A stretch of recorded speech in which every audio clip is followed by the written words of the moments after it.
जय श्री राम दोस्तों, एक ऐसा महान वीर योद्धा जिसने महज 30,000 की सेना के साथ मुगलों की विशाल सेना को हरा दिया, अकबर को और उसके सेनापति को 22 कोस तक मार मार कर भगाया और अकबर से उसके 3,535 घोड़ों को छीन लिया, उसके 52 हाथियों को उससे छीन लिया और उसकी कई डोलियों को अपने कब्जे में ले लिया।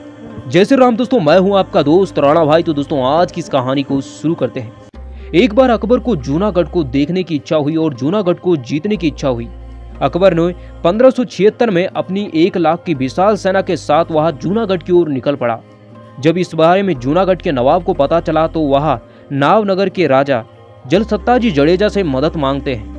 महाराज ने अपने क्षत्रिय धर्म का पालन करते हुए अपने सेनापति भानजी दल जडेजा को 30,000 सैनिकों के साथ युद्ध के लिए भेज दिया।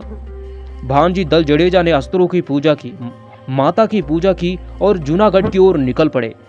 जब वह जूनागढ़ में पहुंचते हैं तो पता चलता है कि जूनागढ़ का नवाब अकबर के सामने झुक चुका है और आत्मसमर्पण कर चुका है। जूनागढ़ के नवाब को जब इस बारे में पता चलता है तो वह भानजी दल जडेजा जी के पास आते हैं और कहते हैं कि आप अब वापस जाइए। लेकिन भानजी दल जडेजा क्षत्रियों के अंदाज में कहते हैं कि अगर एक बार क्षत्रिय युद्ध के लिए निकलता है तो या फिर वह दुष्टों का मर्दन करता है, या फिर वह युद्ध जीतकर वापस आता है, या फिर वह वीरगति को प्राप्त होता है। और भानजी दल जडेजा इस बात पर जूनागढ़ के नवाब से बहुत ज्यादा नाराज हुए। वह मुगलों की सेना के साथ युद्ध करने निकल पड़े, लेकिन उन्होंने देखा कि मुगलों की 1 लाख की विशाल सेना है और आधुनिक तोपें मुगलों के पास है और इस समय उनसे युद्ध करना सही नहीं है। और उन्होंने कूटनीति का प्रयोग किया कि रात को युद्ध करेंगे।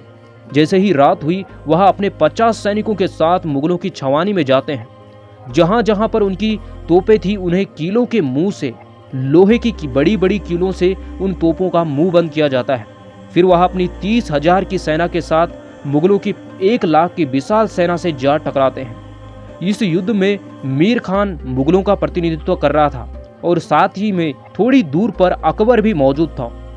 भानजी दल जडेजा का युद्ध की तीव्रता इतनी तेज थी, इतनी तीव्र गति से उन्होंने हमला किया कि मुगल समझ ही नहीं पाए। उन्होंने मुगलों को बुरी तरीके से काटना शुरू किया। चंद्रमा की रोशनी में आज दुष्ट मुगलों का रक्त धरती पर गिर रहा था। दल सत्ताजी जडेजा की वीरता आज मुगलों को चिर रही थी। मुगलों के मर्दन को देखते हुए, अपने सेनापति की करारी हार को देखते हुए अकबर वहां से भाग खड़ा हुआ।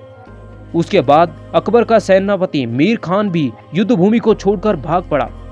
लेकिन भानजी दल जडेजा ने 22 कोस तक अपने सैनिकों के साथ उनका पीछा किया, लेकिन अकबर और अकबर का सेनापति रुकने का नाम ही नहीं लिया।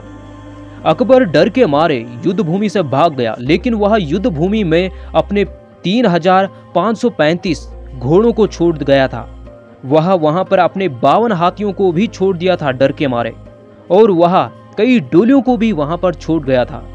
नवाब भानजी दल जडेजा की ऐसी अद्भुत वीरता को देखकर बड़ा खुश हुआ और उनसे क्षमा मांगी और नावनगर जाकर जलसत्ताजी जडेजा से क्षमा मांगते हैं और अपने राज्य के कुछ गांव उन्हें उपहार स्वरूप देते हैं। तो दोस्तों, ऐसे वीर महान योद्धाओं की कहानी हमें इतिहास में क्यों नहीं पढ़ाई जाती?